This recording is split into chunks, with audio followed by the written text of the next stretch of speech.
Good morning. My name is Taylor Randall, and I'm Dean of the David Eccles School of Business. It's my pleasure to welcome you to this installment, How to Save Your Business. We're coming to you from the Mariner S. Eccles Institute for Economics and Quantitative Analysis, and we're thrilled to be able to broadcast this webinar series through all the state of Utah and beyond, thanks to the generous donation of the George S. and Dolores Story Eccles Foundation. What you're going to hear today is an intellectual collaboration between the faculty here at the University of Utah, Levitt Partners, and the Cynosure Group.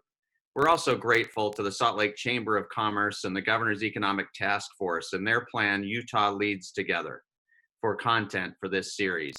Today, we're going to be talking about our nonprofit and cultural institutions and how they're weathering the storm. I'm thrilled to be able to introduce to you today former Governor Mike Levitt, who is also Secretary of Health and Human Services under George W. Bush. Governor Levitt. Well, thank you, Dean Randall. I'm delighted to be here, and thanks to all of you who have loyally participated over the course of the last weeks as we have explored the topic, how to save your business. It's my purpose, as we get started, to do a quick review of the major points that we have explored together over the course of the last month or so, as we have all struggled to position ourselves during this quite historic time. There are 6 major points, and they bear repeating. The first one is the importance of beginning to see this COVID-19 situation as a long-term risk that we need to manage. It's not a short-term issue that can be solved all at one time. We'd all like a button to push or some medicine to take, and hopefully technology will allow that in time. But right now, we're having to deal with a biologic fact, a pandemic. Now, we're going to need to learn through the course of this to assume a normal activity pattern. And there's good reason for optimism that we can begin down that path fairly soon.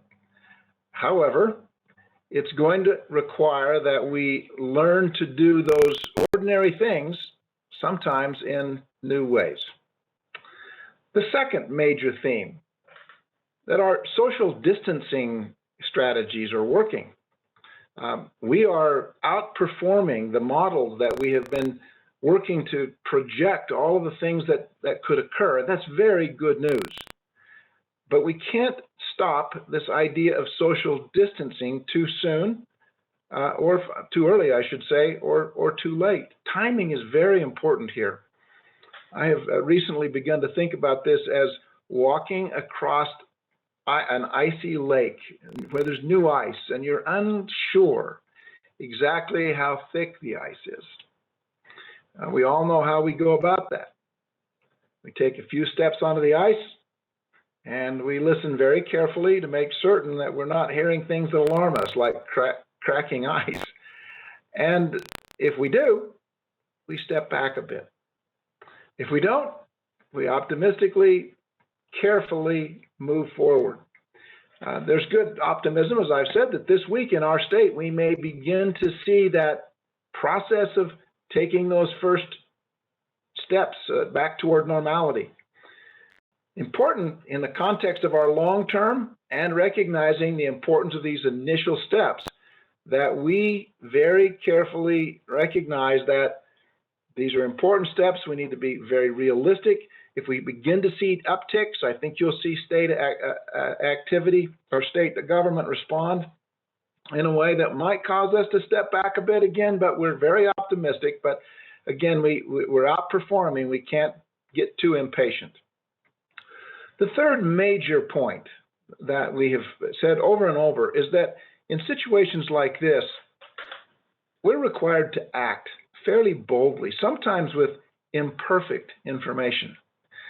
And when we have imperfect information, we just need to be directionally right. Now, many of you, in saving your business, have been required to make decisions that you weren't totally sure of and that we didn't have perfect information. And to a degree, we're still in that situation.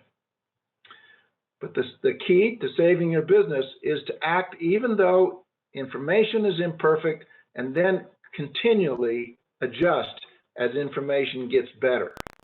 That's a key point in saving your business. Fourth point, utilize the resources that are available to you. Over the course of the last month, we've seen government respond in powerful ways to try and stabilize the economy. We've had the CARES Act. We've begun to see other industries, particularly our credit partners and others, who are stepping up to try to help. The key point is to utilize those resources. That's why they're there.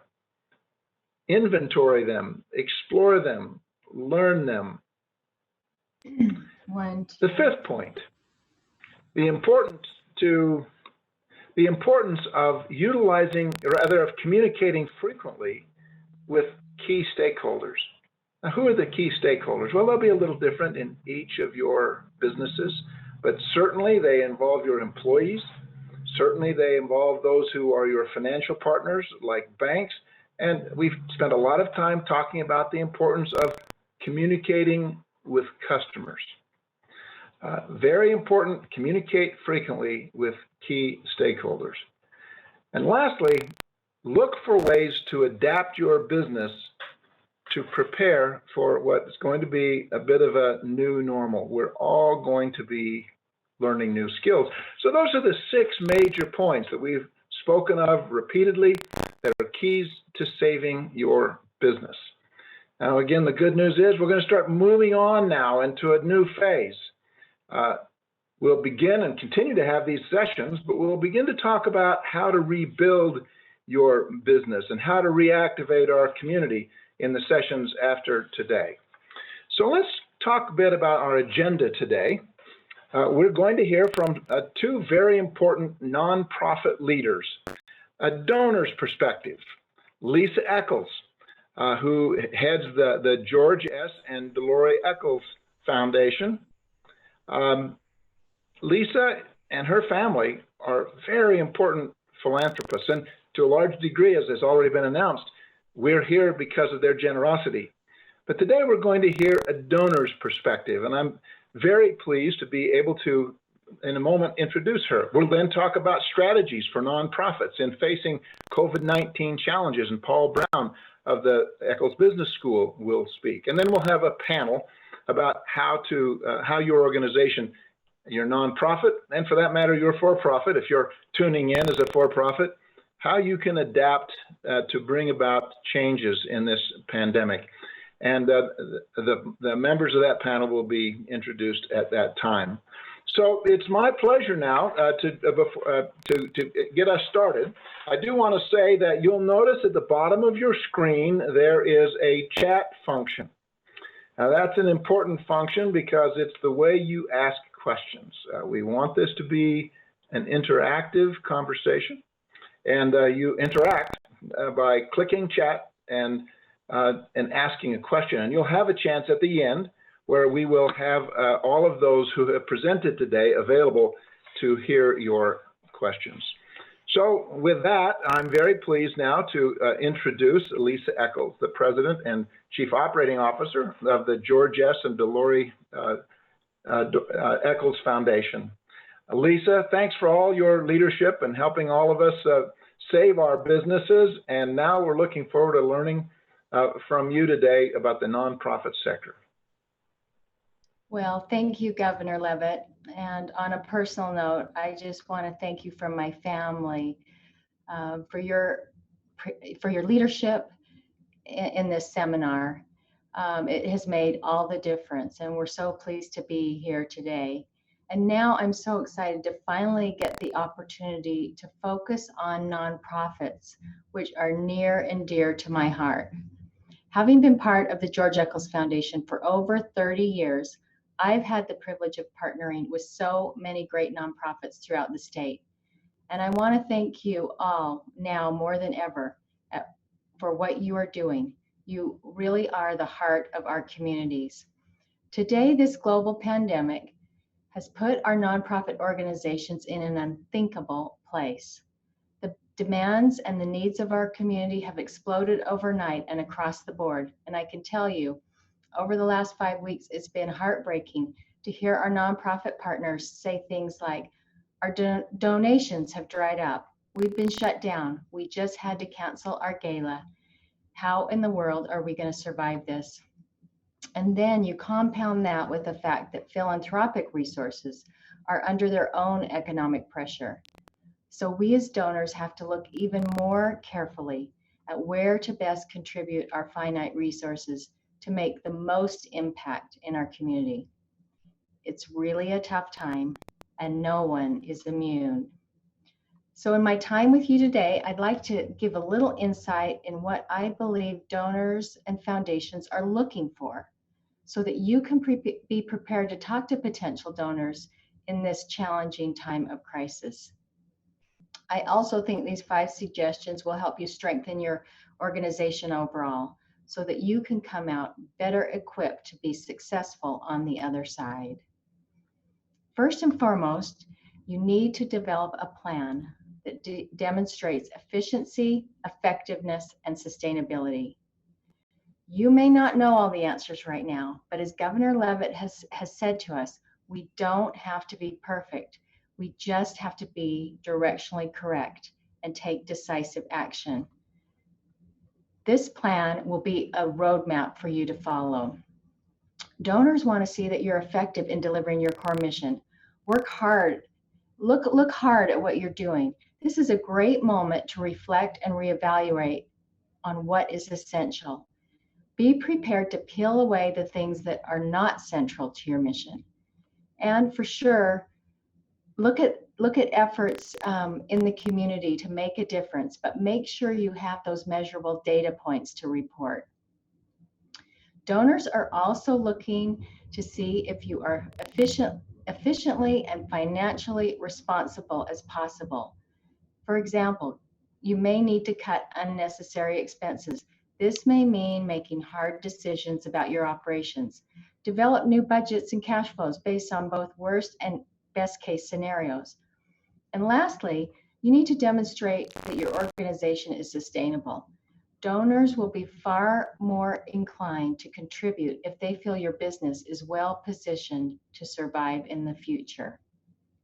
Recently, an executive director sent me her new plan for the nonprofit that she runs. I thought it was so well done because she used the state's Utah Leads Together plan as her framework, focusing on the 3 phases: urgency, stabilization, and recovery phase. I was so impressed with her deep understanding of the organization's strengths and weaknesses, her development of workable solutions, and her courage to make tough decisions to keep her organization alive. Second, involve your board. Whenever I meet with nonprofits, I always encourage them to use the expertise of their boards. They are your greatest advocates, and they believe in your work and your mission. They are here to help you. Draw on their business, legal, financial experience, and they will help you develop your strategy. Talk to them often. And to be honest, this is a good time to look at the makeup of your board. Consider the needs and the skills that your organization requires, and then build out those skills with that expertise. That will come in handy down the road. Third, communicate with your donors. This is so critical. Remember that your donors are your partners. They are deeply invested in your organization and they want you to succeed. So continue to cultivate these important relationships and be sure to communicate with them often. The most important thing is to be candid, forthright, and transparent about your situation. This will give you credibility and build trust. Next is expanding the base of support. There's no doubt this is a unique and unprecedented time. Our community is hurting in so many ways and levels, and everybody is so much more aware and actively looking for ways to help. Right now, it seems that people are trying to figure out what really matters most to them. They're longing for the events that they've missed during this isolation period, and they're heartsick that so many people are in need. I think this is really inspiring many people to step forward to support good causes, whether it's a local restaurant or the food bank or the performing arts. Utahns do not want to see these institutions disappear.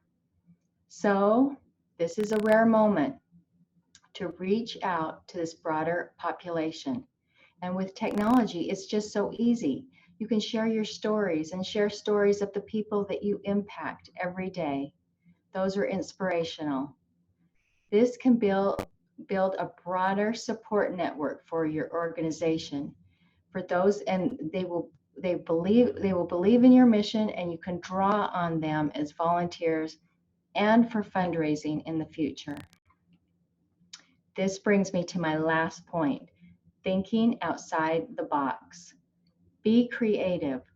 Find innovative ways to continue your programming even during this shutdown. For example, I've been amazed at the incredible imaginative arts groups that have used technology to offer theatrical performances, concerts, dance lessons, as well as virtual art exhibits and even virtual galas. This has allowed them to serve their communities and continue to connect, and frankly, add a little bit of joy at this difficult time. On a final note, I must say that even with all this turmoil and uncertainty, I am sure that we all feel incredibly fortunate to live in a place where community means so much and where helping others is just part of our DNA. And particularly right now, when COVID-19 has turned our world upside down, we know that if we join together, we can get through this and begin to heal, recover, and thrive. Thank you so much for being with us today. Lisa, that was terrific. Thank you. No one better in this community to discuss this than you. I have a question for you. This has disrupted a lot of plans. You mentioned several of them. At times, I suspect a grantee is just not able to carry out the original intent of their proposal. When that happens, do you have any suggestions for people on how they deal with those who generously supported them? Well, sure, that's a great question. And right now, I would say that flexibility is really important. And I think we see that every day. Every day is different, and we're adjusting as we go. That said, I think it relates to what I said earlier about the importance of a plan, being transparent and candid. Let the donor know why the funds are still needed or why you want to shift into a different program in the future, and ask them how that it will be used, who it will serve, how it will benefit the organization, and how it will be true to the mission. And I think that if you come with a plan that's convincing and compelling and sit down with the donor, I think they're going to be very open to starting that conversation. Very, very good advice. Well, thank you. We're now going to move on and talk a bit about the ways to adapt in your nonprofit. And who better than to have Paul Brown, who is the James Lee Sorensen Presidential Professor in Entrepreneurship and also a Senior Director at the David Eccles School of Business at the University of Utah. Paul, we're delighted and looking forward to your advice. Thanks, Governor. It's great to be with you. And Lisa, thanks so much for your support and your really wonderful remarks. You know, I want to just thank everyone for participating. I think we have a wonderful group of nonprofit leaders participating in this panel.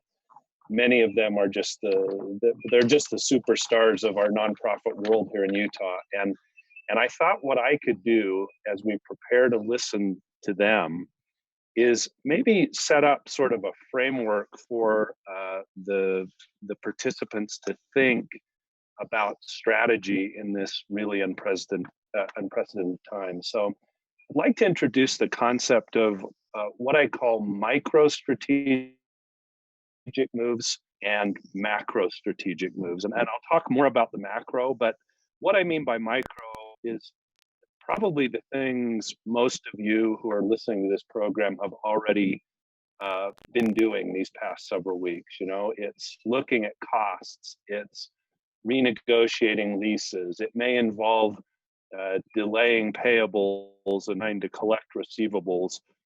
It's reducing your spend on professional services. It's reaching out, like Governor Levitt said, and applying for some of the government assistance programs that were discussed, or shoring up that line of credit that you may have been working on. It also, unfortunately, may mean, in some cases, layoffs and furloughs. We know that that's a reality, and it's part of what's happening in the nonprofit world. It also, as Lisa mentioned, is going to have implications for how you might fundraise differently. If your gala has to be canceled, if your dance recital has to be canceled, you've got to find new ways to replace those funds. It also might involve being more aggressive about how you seek grants, and possibly even having a hard and challenging discussion with your board about how you might have greater access to endowment funds. So all those things I think of as sort of table stakes. Those are the things you've all been doing, you'll continue to do, and you know they are the things that have to be done, the micro moves that have to be made during this crisis. But I also want you to think about bigger moves that you could make. You know, one thing that this pandemic reminds us of is that there really is a business cycle. And the ebbs and flows of that business cycle can be caused by different things, but there really is a business cycle. And as someone who's worked with probably 2,000 startup companies and 50 nonprofits over the years, I can just tell you that I've seen over and over that the best managed organizations, the most strategically in tune organizations, always find ways to come out of situations like this better, more efficient, more effective, more mission driven. And I think that's particularly true with nonprofits. So what I want to introduce for all of you to begin thinking about are some of these macro moves that I mentioned. And I want to talk about 3 macro moves in particular for your consideration. One is strategic partnerships. How could you work with other nonprofits or for-profits to more effectively pursue your mission? How might you collaborate and figure out ways to do that? Another option would be a management agreement, a situation where you and another nonprofit, for instance, remain separate entities, but you share some management functions or other resources, or perhaps do joint purchasing.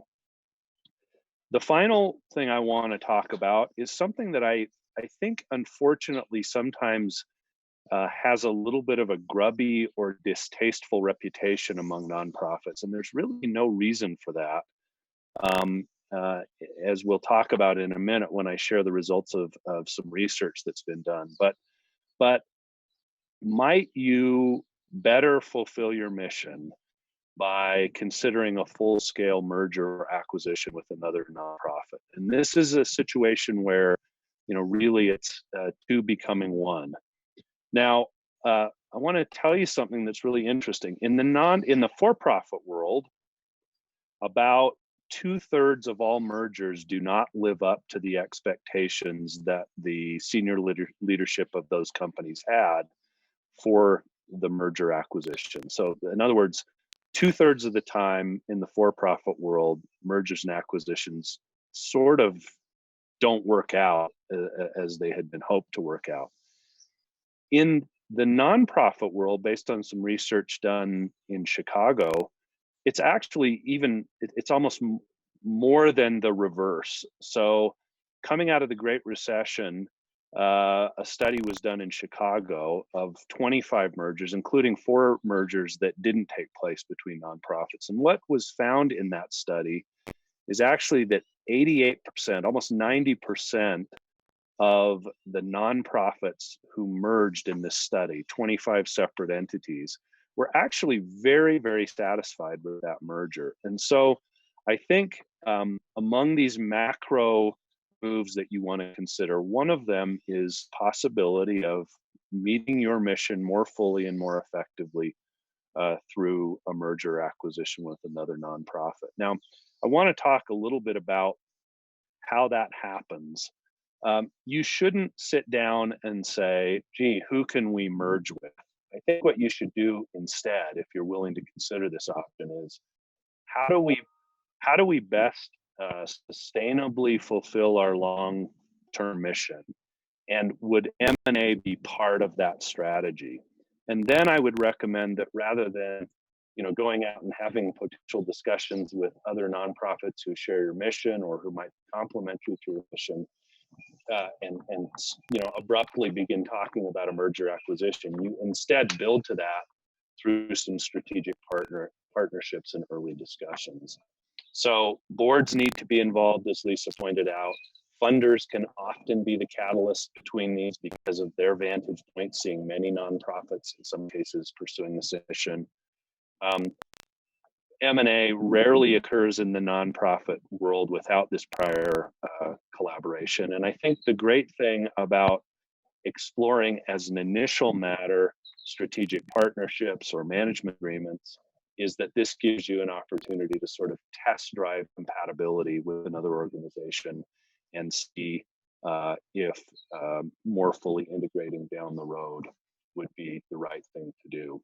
So I want to wrap up. I will tell you at the bottom of my slide, you can see there is a copy of this study that was done in Chicago. It's very, very interesting. And if some of these macro moves are things that you might be willing to consider, I would really recommend this study for your review because it will give you really great insight into how that happened. And that study was done coming out of the Great Recession, 2008 to 2010. So it was in some ways, very similar time in terms of constraints and challenges. So I look forward to the questions coming up, but that's how I wanted to frame the subsequent speakers' remarks. Well, Paul, thank you. I enjoyed that. I'm fascinated by the research that you laid out on nonprofits being more successful in their mergers than for-profits. Maybe that means it's easier to merge our passions than it is our wallets. I don't know. I'd love to hear a bit more about macro and micro moves. Could you illustrate that with an example? Because I think that's a very important concept for everyone. Sure. Let me give you a couple of examples for two very mission-driven organizations that I'm working with. So one is a wonderful dance company founded by a student of mine, a University of Utah alum.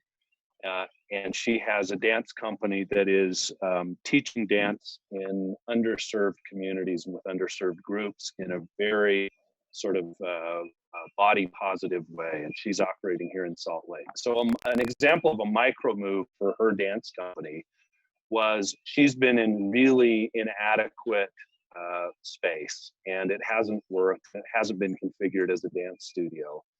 And, this crisis has made a lot of rental space available, and she's been able to pick up a great space that will much better serve her students and families.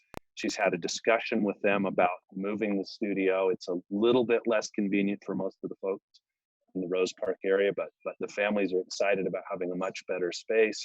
And so this is an example of a micro move. It's kind of a junky rental situation to a much better one and taking advantage of the circumstances with more vacancies. An example of a micro or a macro move is I'm involved with and on the board of the largest outpatient opioid addiction treatment company in the United States. It's not a nonprofit, but it's a very mission-driven for-profit. And this company, we've been meeting as a board very regularly and having really deep strategic discussions. This company has gone from delivering healthcare services by telemedicine about 1.5% of the time to delivering it about 85% of the time. And so an example of a macro change that this company is talking about seriously is, hey, can we really treat people with opioid use disorder better going forward with completely changing our business model and delivering many more professional services via telehealth? So I hope those two examples are helpful, Governor. Very helpful. And Paul, thank you for what you've contributed, and also Lisa. We're now going to go on to a broader discussion, asking organizational leaders how they are adapting to the changes that are being brought about by this pandemic. And to lead that conversation, Andrea Thomas, who is a professor of marketing and an assistant dean for undergraduate studies at the University at the Eccles School of Business, will lead the conversation. So Andrea, thank you for leading us and help us save our nonprofit businesses. Thank you so much, Governor Levitt. We're very fortunate to have some amazing organizations and the leadership from these organizations joining us today. And we've asked them each to take a few minutes and talk about what they've done to approach their mission of the organization and how they've had to rethink some things. And so after we have them each do that, we'll have an opportunity for you to ask them questions. So please use the chat function in YouTube to ask those questions. So we'd like to start with Bill Krim. He's the president and CEO of the United Way of Salt Lake. And we're very grateful, Bill, to have you here and love to hear a little bit about what you've been able to do with the United Way to adjust to what's going on right now in the world. Thank you, Andrea, and thanks everyone for having this series and for including this focus on nonprofits. I think our example is a good way to see the principles that Governor Levitt, Lisa, and Paul have talked about. I think you'll see their principles embedded in this example. We've thought about the challenge that we faced with kind of three guiding ideas. The first is the need to stabilize our team and our organization. The second is to pivot to the moment. And the third is to be thinking long-term right now and to align what we're doing with that of others in state government, other nonprofits, and the business community, to help create a stronger future for all of us and for our entire state. In terms of stabilizing our organization, the first question we asked was, how are our team members doing? And we immediately realized that we needed to change a couple of our personnel policies. We had a policy that did not provide sick leave to part-time or temporary workers, which was obviously an incentive to come to work if they were potentially sick. We quickly changed that and also had to adapt our telework policies, our telecommuting policies, to be more responsive to the fact that parents were now, our team members were now working at home as parents and teaching their kids, many of them.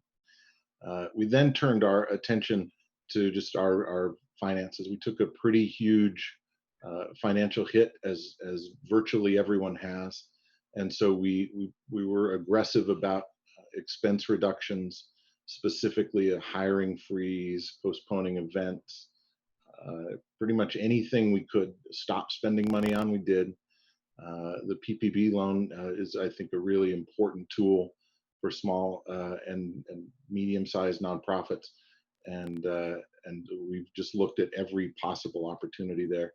And then all along, utilizing the team that we have of board members and donors and committed partners to help us think through this and to come up with ideas for how to address the challenges in front of us, and then just staying in communication, as Lisa talked about. In terms of pivoting our work, United Way of Salt Lake fulfills its purpose of helping every child succeed through two forms of partnership. One is 211. It's an information referral service that's statewide. It's a collaboration of United Ways across the state and nonprofits and others. Each year it provides about 150,000 households in Utah with critical information about 10,000 different public and nonprofit services. And 211 was built for moments like this. It was built and is actually part of the state's emergency response plan. And so the pivot here was not super large. The pivot was about, do we have enough staff resources to handle the increase in phone calls and to maintain the database in real time? And so we shifted staff members from other jobs into 211. We deployed our plan to put volunteers to work in the 211 operation. And we started to use that 211 data to assess community needs and quickly realized that setting up an emergency fund to match the desire of people who want to help with the most critical opportunities that people were experiencing or critical needs that people were experiencing was the function of 211 right now. In terms of our promise partnerships that are largely focused on helping young people, students and young people, ultimately graduate from college and be financially stable, all of our partnership networks began to focus on the moment. What is it that we need in order, what does parents need in order to make sure that their young children are taking advantage of opportunities that have suddenly changed their form. So instead of being in preschool or kindergarten, they're now at home. And what do you do about that? That quickly leads to the challenges that many low-income families face around distance learning and the digital divide, and leaning into that, and trying to figure out where are there other kind of persistent system failures in our world where vulnerable folks, low-wage workers, those who are typically at the margins of our society, where are those needs and how do we address them? That pivoted us again into thinking about the future. And I'll just wrap up by saying that our thought about this is there's a really important need in the short term to protect vulnerable people, just from a health standpoint, those who are seniors, those who are medically frail. For the foreseeable future, we're going to need to take actions collaboratively to protect those folks. And we're also going to have to design just better systems to alleviate the impact that this is having, the disproportionate impact that this is having on low-income families. In terms of how we do that, it's got to be through partnership and aligned shared purpose. And in terms of how we think about revenue going forward, I'll just share a quick story. Most United Ways have a foundational revenue base of workplace giving. And the day this became real for all of us and we shut down our economy was the day that revenue stream seemed to shut down. But one of our board members, the CEO of a company called Savage, Kirk Aubrey, immediately saw an opportunity to change the way we think about workplace giving. He led his company to its most successful ever giving effort during the pandemic. And subsequently, Zions and WCF Insurance and others have risen to that challenge as well. And I think it's a matter of seeing around corners and thinking about different ways to work. Thanks, Bill. That was really interesting. You mentioned how many different relationships that you have across many different kinds of businesses, individuals, and organizations. Have you had to change when you outreach to them? Have you had to change the tone or the content or your approach? And could you give us some tips in how you've needed to do that to acknowledge what's going on in everybody's life right now? Yeah, I would say 100% yes. Every single thing we do is framed by the moment that we're in. And so we don't send a thank you letter, a social media post, or engage in a meeting where we don't start with the moment that we're in and what's needed for this moment. Excellent. Thank you, Bill. Lisa Sewell is our next guest, and we're very grateful to have her. She's the executive director of the Utah Arts Festival. This is an event that so many people look forward to, Lisa, and I know that you've had to make some really, really tough calls on how to move forward. So can you tell us a little bit about what you've done and give some tips for some other organizations watching? Absolutely. Thank you for the opportunity to share with the community what we went through to make our decision not to hold the Arts Festival this June. It was definitely a very difficult one for us to make as an organization. And when the city and the county made their decisions to put a ban on mass gatherings and special events in mid-March, that really gave us pause, and we had to really rethink the possibility that we might not be able to have the festival at the end of June. At that time, we had already sent out over 300 contracts to artists that we had engaged to participate with the festival in June. And so it made us rethink and look at some different scenarios moving forward. Obviously, the first one was we wanted to have the festival in June, and we were trying to figure out, is there a possibility that the ban would be lifted in time for us to have the festival? So we put together some timelines going forward over the next 14 weeks leading up to the festival to see how that would play out, assuming that things would change and we would be able to hold the festival in June. When we looked at that, the biggest things for us getting into March were the marketing plans. We were going to start to engage the marketing machine, as it were, and make contracts with our media outlets and start really pushing the marketing for the festival in June. And then we also needed to start looking at our production timelines, because it takes about 14 weeks to start getting that part of the festival up and rolling, and scheduling with all of the players, the production crews, and the companies that we play with in the community to make sure the festival can build and be a viable festival in June. But of course, our biggest concern too was whether we went down this path towards the festival, assuming everything was going to happen and that the bans would be lifted and everything would be fine and we would be able to have the festival, was the impact on the community at large. And would people actually come to the festival? Would they feel emotionally ready to be in amongst a lot of people, as well as the safety and the health and security of not only our staffs and crews, but the volunteers and the artists that we would be playing with. So the further we looked at that scenario for us and for our organization, it became realistic that we had to make a decision whether or not we could strap the organization with a huge debt should the decision not happen in time, or it happened too late and we'd already gone down that path and started to expend monies on marketing and engaging production staffs and things like that. We also felt it was really important to make sure all of the players that were involved in building this small city for 75,000 people, that from the ground up, we rely upon sound crews and tech crews and production teams, security, fencing, porta potties. There's a lot that goes into building the festival every year. And we have long-term relationships with our partners in the community to build the festival. And we felt like it was important to give them enough lead time, because this was going to impact them on a financial and personnel basis as well, the longer we waited to make our decision. So we didn't really I didn't think it was fair for them to get moving down the road and then a week or 2 weeks out from the festival tell them that we weren't going to be able to do it. So that to me was a big factor in making sure we were making the right decision about going forward with the festival. So then we were wanting to play through one other opportunity that, well, maybe there's a way we could have the festival postpone it, and let's do it maybe the end of August or early September. Maybe things will settle down.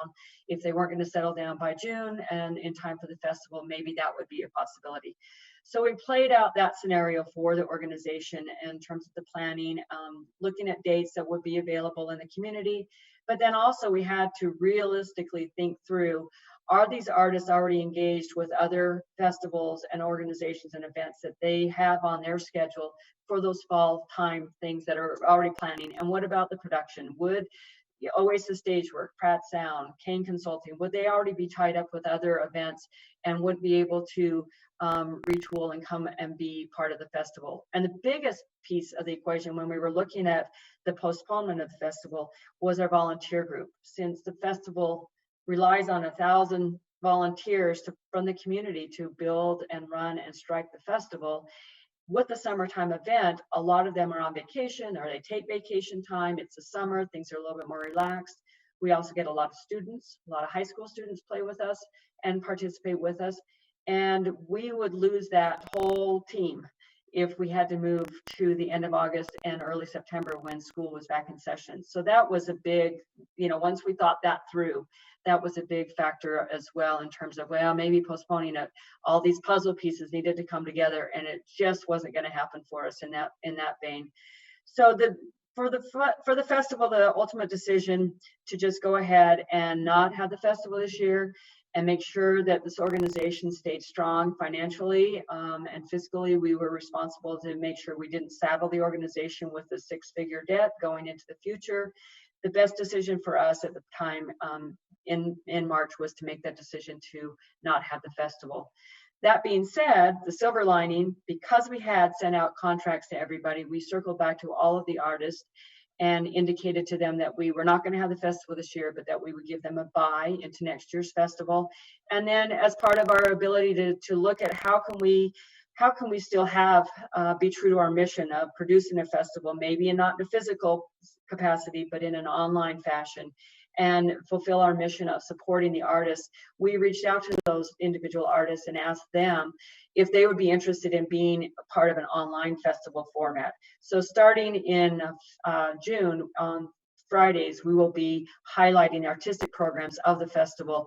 A lot of the visual artists have links and ways that they can sell their items to the community. Our performing artists, whether they're literary artists or musicians, can stream. They're going to be doing some online classes. And then with our film program and our literary programs, we'll also be showcasing our short films and having some literary performances taking place as well. So we feel like we're able to retool what we're doing for this year to stay engaged with the community, because that to us was a really prime importance, especially since the artistic programs were set and ready to go. So how can we capitalize on those and make them work for us? Wow, that was a lot that you had to do in a very short period of time. Paul brought up the idea of partnerships or connecting with people. And I know out in the community, there's a lot of things that are happening, like, the Giving Tuesdays or some of the other things that are out there. How do you weigh those either partnerships or opportunities, or even starting some things within the community that go bigger than your organization? How do you think about that and weigh the pros and cons of that? I think for the festival, it's sort of it's easy for us to play with other organizations, because for most purposes, we produce the festival and we push content out. We're not really producing content like Ballet West or Ryrie Woodbury or RDT, Children's Dance Theater, or a lot of the nonprofit arts organizations. So for us to circle around and engage with them, they're already partnering with us in some fashion. So for us to connect with them and help push the word out to our communities and expand the spread, I think is a really great way for us to do that. For instance, with our film program, we have a short film festival as part of the Arts Festival, and we're going to be partnering with the Films Commission to engage their audience with our audience. So it's a way to build on your audiences as you're already existing by these partnerships. So I think it's a really valuable tool to have. Excellent. Thank you so much, Lisa. You're welcome. We're privileged to have Leanne Saldivar from the Boys and Girls Club of Greater Salt Lake. She's the president and CEO of that organization. And this is a group of people that have been impacted massively, the people that you support in the Boys and Girls Club. And there's a lot of things that you do in the summer, and you've got a lot of different types of events. So can you please share with us how you've been dealing with the change that the pandemic has brought on your organization and things that can maybe help others in similar situations? Sure. Well, thank you, Andrea. I am delighted to be here and appreciate learning as much as I can about how everybody else is adapting. My topic of the presentation today was really about how we as nonprofits can remain mission focused, and how we can try to find ways to continue to deliver our mission when our normal service delivery model is essentially blown to smithereens, disrupted in every way. So I'll share a few examples of how we've tried to do that at the Boys and Girls Club, but equally important, I'd like to talk a little bit about the context of the process that we've been engaged in, and my leadership team and board has sort of used to make mission-related decisions so far. If you're not familiar, all of you, with the Boys and Girls Club, we provide full-day daycare, after-school programs, full-day summer camp, and recreational sports leagues for preschoolers through 12th graders. We're in 7 different locations in 3 counties. We have about 1,000 kids a day who attend one of our programs. In those programs, we're providing academic support, prevention programs, leadership development, arts, and hopefully just a lot of plain old fun and socialization for kids. We also serve a lot of meals, although food is not our primary mission. We do serve healthy snacks and dinner daily to our clients, as well as provide weekend food backpacks for our club members. So like many of you, I'm sure out there, all of these programs and services have relied on our clients being at our facilities in person. So basically, given that context, I'll turn to how we've adapted our service model. And looking back on this presentation, it might sound like it was all very deliberate and linear to you. In hindsight, maybe it looks that way, but it was not. These are decisions that are made day to day, sometimes hour by hour, on the fly. But it is sort of the process we've been through, and we're all sort of doing this together. So it continues to evolve and adapt every day. So on middle of March or second week of March, when the statewide school-wide closures were announced by Governor Herbert, because the Boys and Girls Clubs are places where kids congregate in large numbers and we have kids that cross school boundaries, our board and leadership team decided we needed to follow suit with the schools and close our after-school programs. It was at that very moment that we started to adapt what we were doing. And I do have a little slide of a montage of sort of the new programs we've been offering, if you'd like to show that.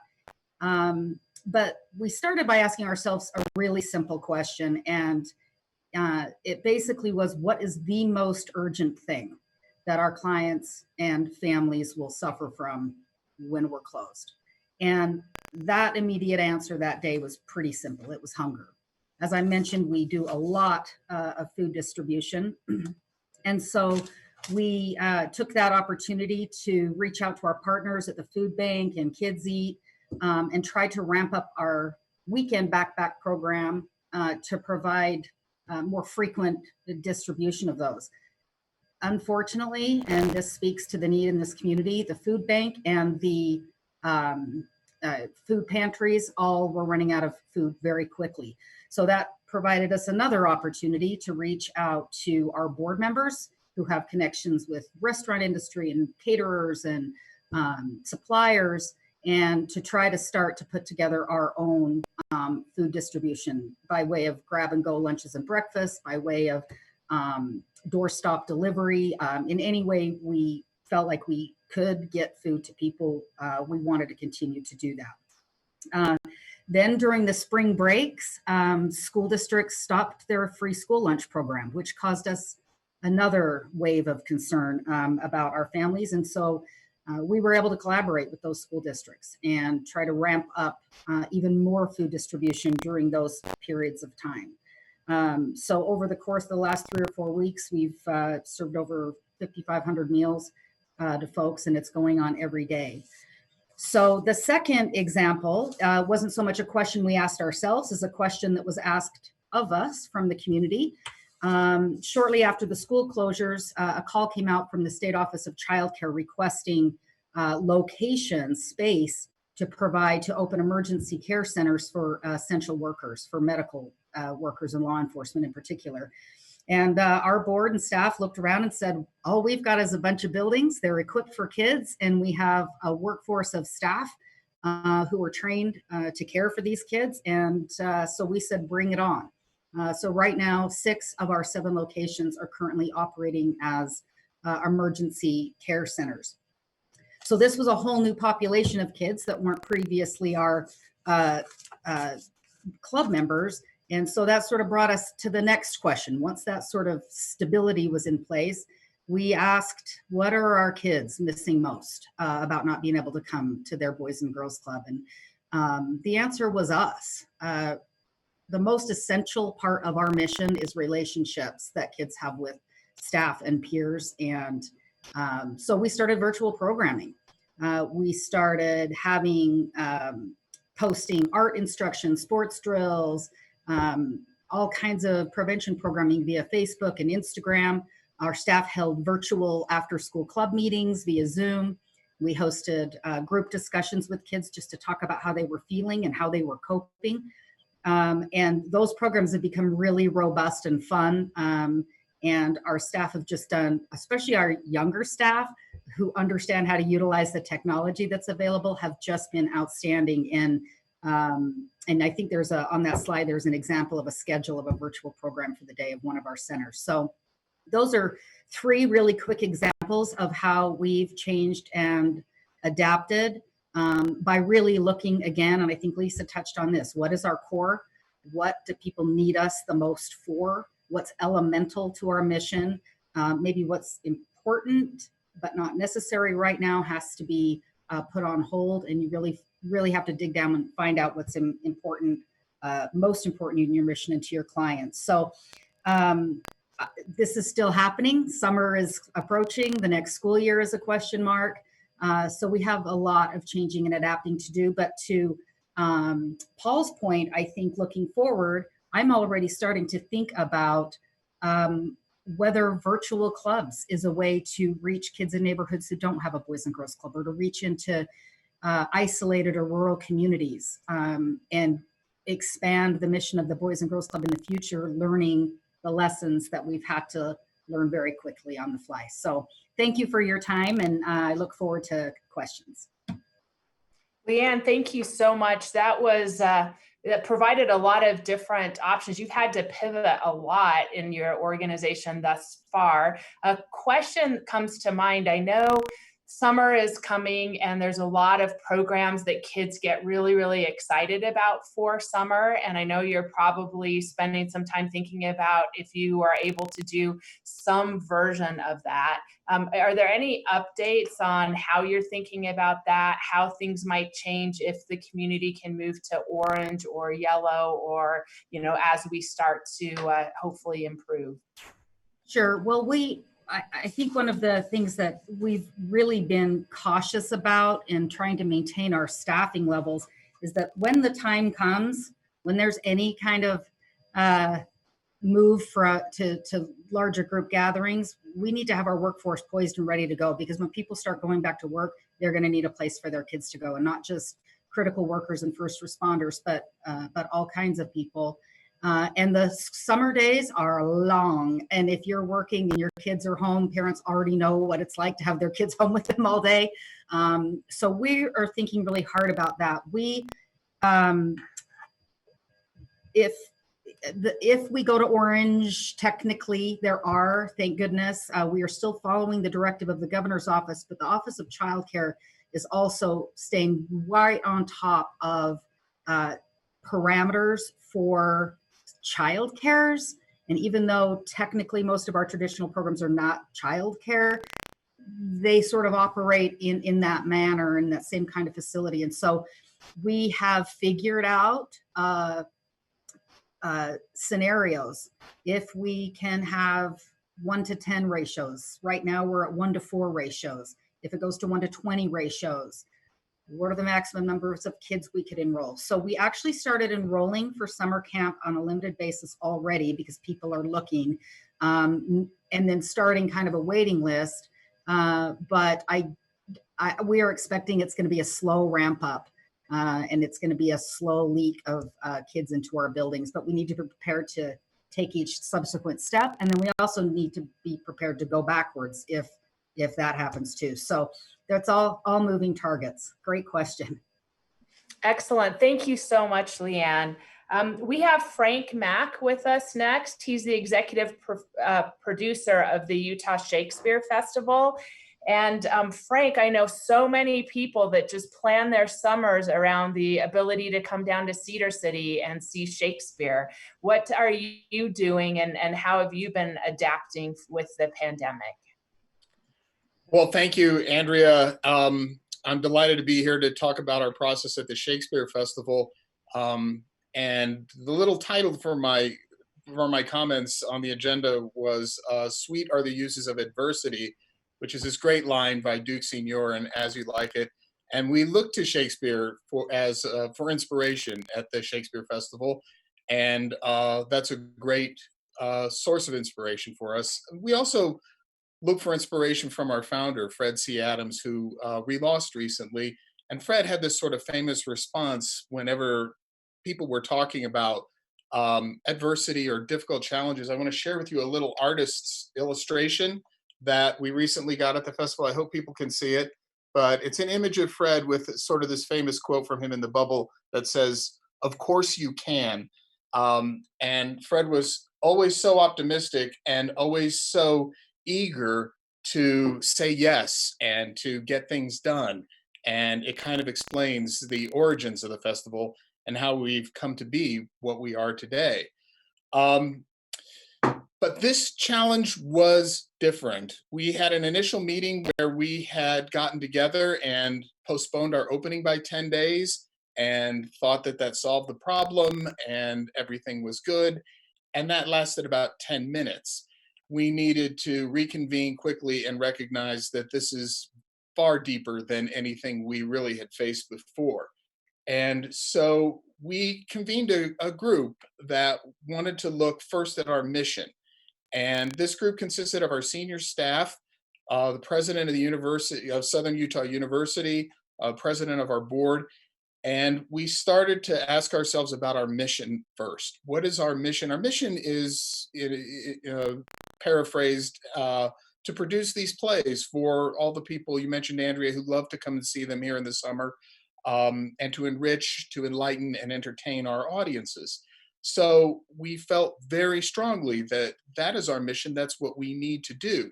We also felt very deeply our commitment to our community. We're in Cedar City, Utah, and the festival is an important part of the economy of Cedar City. And the festival has been here, the community here in Cedar City has been there for the festival for 58 years. And we felt very strongly that we need to be here for our community this summer. And we recognized these imperatives, but we were up against an obstacle that was profoundly challenging. And so that meant it was time to get creative. And we started to think about how can we produce some kind of season here to take advantage of what sweet uses of adversity we may discover to come out stronger, to tell ourselves, of course, we can, but to answer many, many questions about how we can, because it was going to be a completely new set of circumstances that presented serious obstacles. The first thing we realized is we couldn't produce the way we normally do in terms of the beautiful costumes that we build, the scenery. We could, however, try, if we reduce that, we could try to possibly present the plays and seek a new method or new ideas about expression in terms of text interpretation and acting and performance. We also could do a shorter season. We would do 5 plays instead of 4 plays, and we do start them July 9th and just go through September instead of a season that had begun June 1st and went through October 12th. So we reduced the season, we reduced the way we were producing, and we started to envision a way that we could have a season. And then we thought about, well, do we announce that? Or do we just kind of wait and see how things go? And we also had to look at the financial implications of what was going on. And for me, the reason so many theaters all over the country were canceling was because if you make changes and you go forward with a season, you're going to become obligated to a whole host of financial commitments. And most theater companies can't do that, because if it turns out you can't do your season, you still have to um, perform on those financial commitments, and companies can't afford to do that. So I thought if we could arrange for a financial situation where we have backing to enable us to not to have to suffer the financial consequences if we were forced to cancel the season, that would be ideal. And in conversations with the president of Southern Utah University, the university accepted the financial risk that comes with that. So that put our organization in a unique position that most arts organizations aren't, where we had sort of a financial insurance so that we could then go forward and announce the season, as I was mentioning earlier. But if we can't do it, because if it turns out that it's just not safe to do the plays, we can cancel the season, but still not suffer severe financial consequences as a result, which is a way to ensure the sustainability of the organization long term. So with those pieces in place, we announced on April 13th that we're going to do a season of 5 plays, and that's where we are now. And it is playing out sort of as we thought. They're really difficult, serious challenges. We can't sort of just decide we're going to have a season. For example, right now, Actors Equity Association, the professional union for actors and stage managers, has suspended all contracts nationally. And we don't know when they're going to resolve their issues. And if we can't have actors, we can't do plays. So that's still an open question for us. Also, I think the state government process has been extraordinary. I think Utah has to be just miles ahead of most other states in terms of having the Utah Leads plan that we have. And it defines a whole series of changes that we need to make in order to have audiences present. And while it's great that we know now, pretty much now, we're still waiting for final confirmation, but what we'll need to do for our audience, it's still a big challenge for us to imagine a season where we have audience members seated 6 feet apart, for example. It reduces the number of people we can have in our theater, obviously by design, to a very small number. And so we have to start asking ourselves, does it make sense to go through all this when only so few people can actually attend? Because our patrons do want to attend, and we have gotten wonderful responses and magnificent support, and people want to come very badly.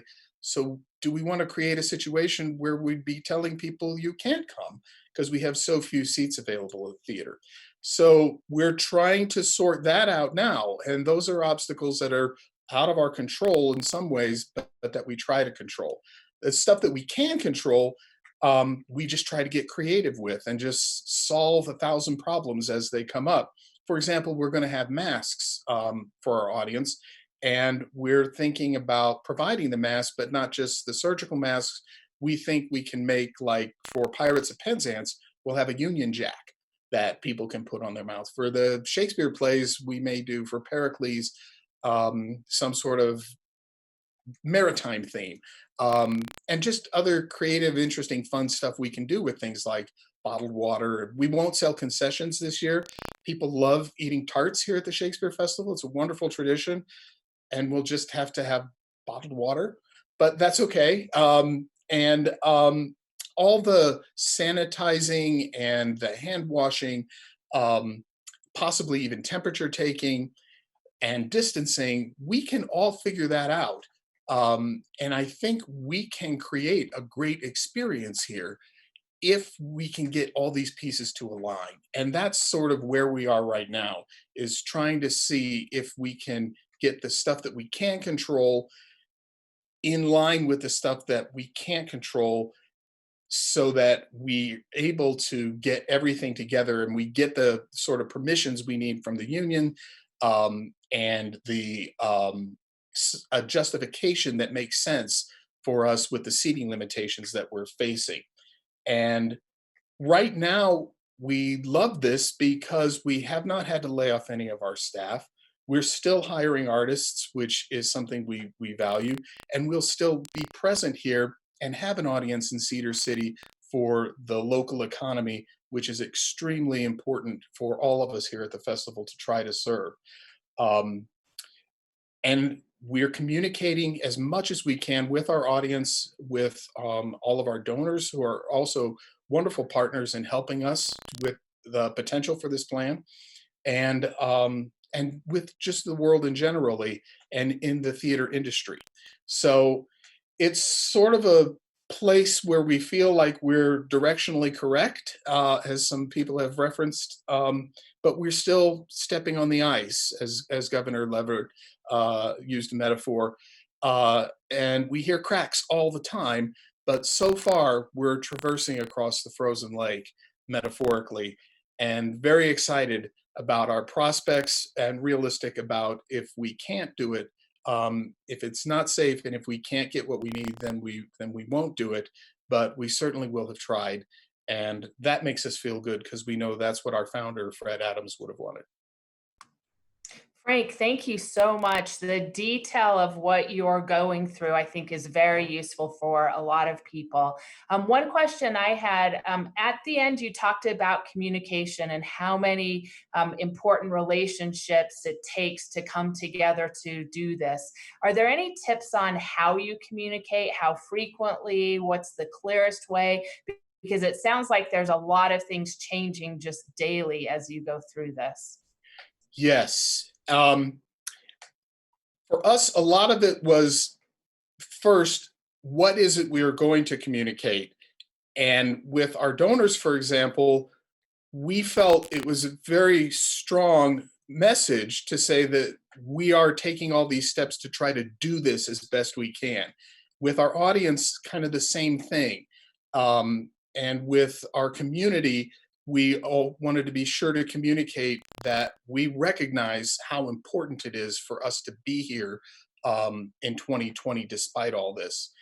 In terms of the sort of frequency and methodology, that's just really hard because we're all kind of working from home, not kind of, mostly working from home, pretty much everybody, and we're not working the way we normally do, so we have to schedule differently than we're accustomed to.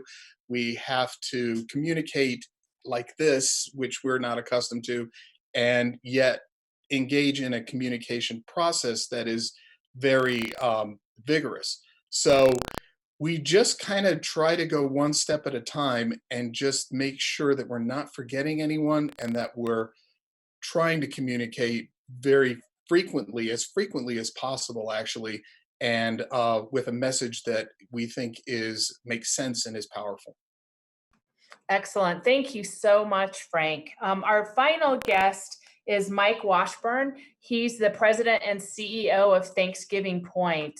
And typically, Mike, you have a lot of different things going on at Thanksgiving Point. So I would imagine there's a lot of things that you're balancing and decisions that you're making every single day on how you can support your employees and also your patrons. So any advice you can give nonprofits as you go through your experiences, there's hugely beneficial. So I'll turn the time over to you, Mike. Thank you.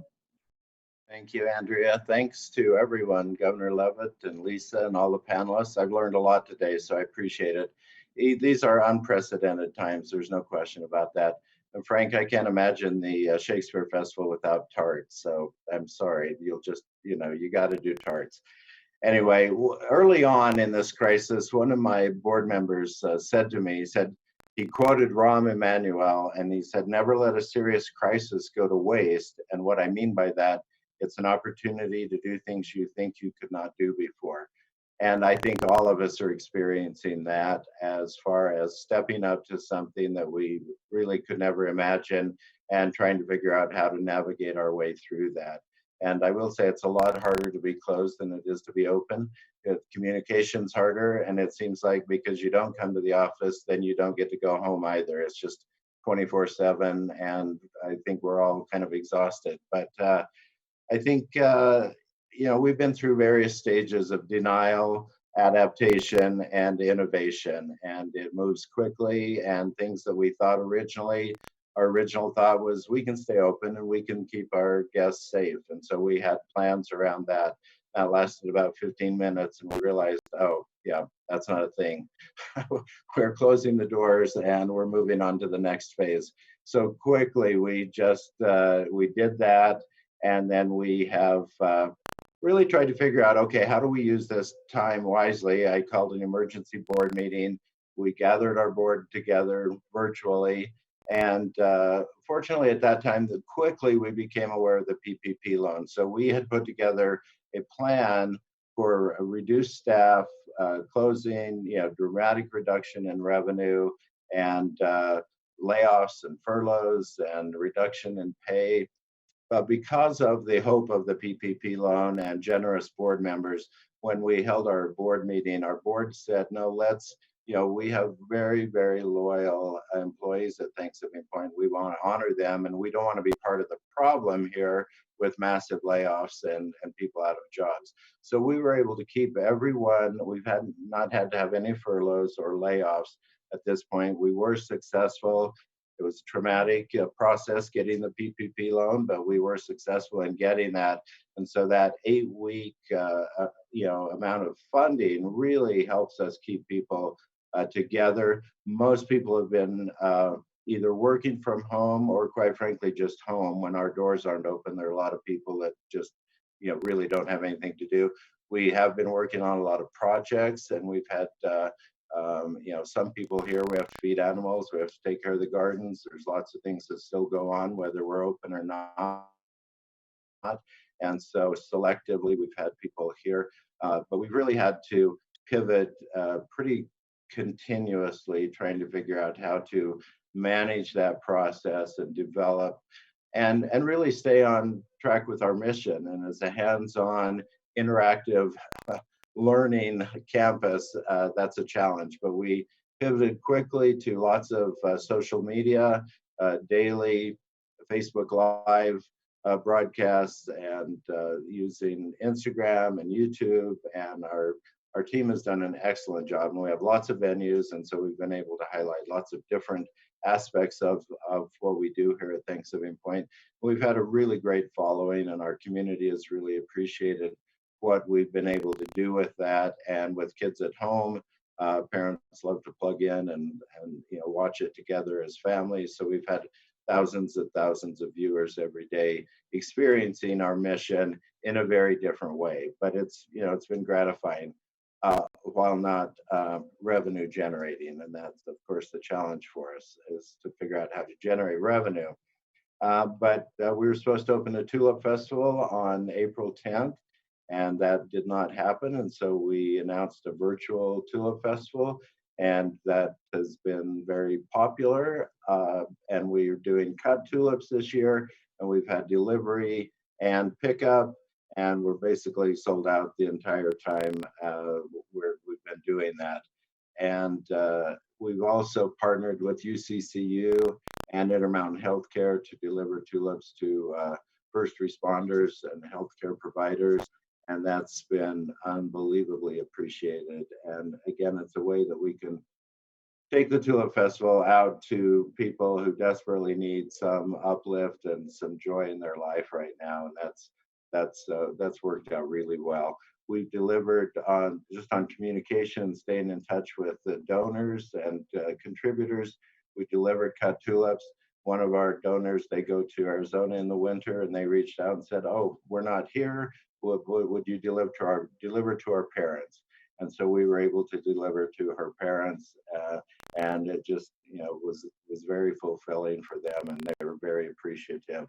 We've tried to stay in touch with our members. Membership, obviously, when we're not open, is a challenge, but our members have really been very loyal. And we started a couple of years ago at the I guess really request of Alan Ashton, one of our board members, to create automatic renewal for memberships, and that's been really successful. About 40% of our membership base are on automatic renewal, and a large percentage of that group have stayed and just let us renew their memberships even though we're closed.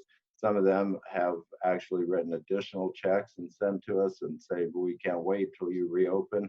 So we found that that communication and staying in touch has really paid off as far as our membership base, which quite is really our only source of revenue at this point with our doors closed.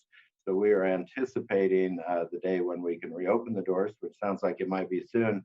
But as Frank said, it's a very difficult situation when we're social distancing and we have to limit the number of people.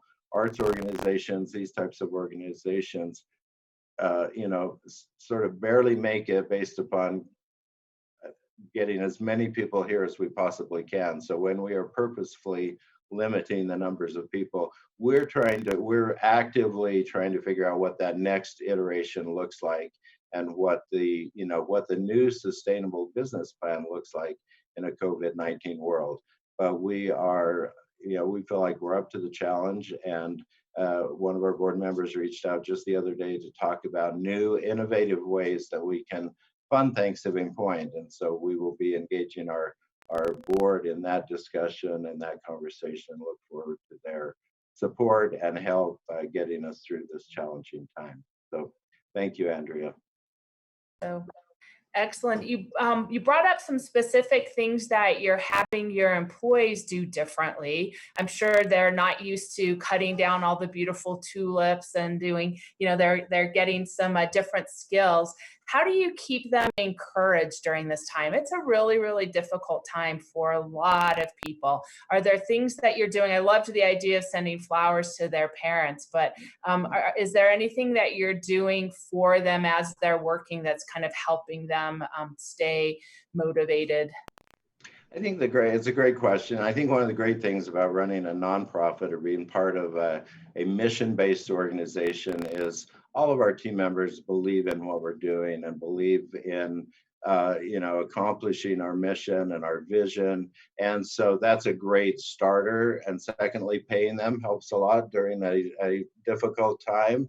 And then I think we've just really develop that teamwork, that we're in it together. We want to, we're very appreciative. I don't know that we've done anything, incredibly special, but I will say we have an incredible employee base who really feels passionate about what we do. And particularly when you think about the gardens and this time of year and spring, it's a pretty great place to be, even if you're working.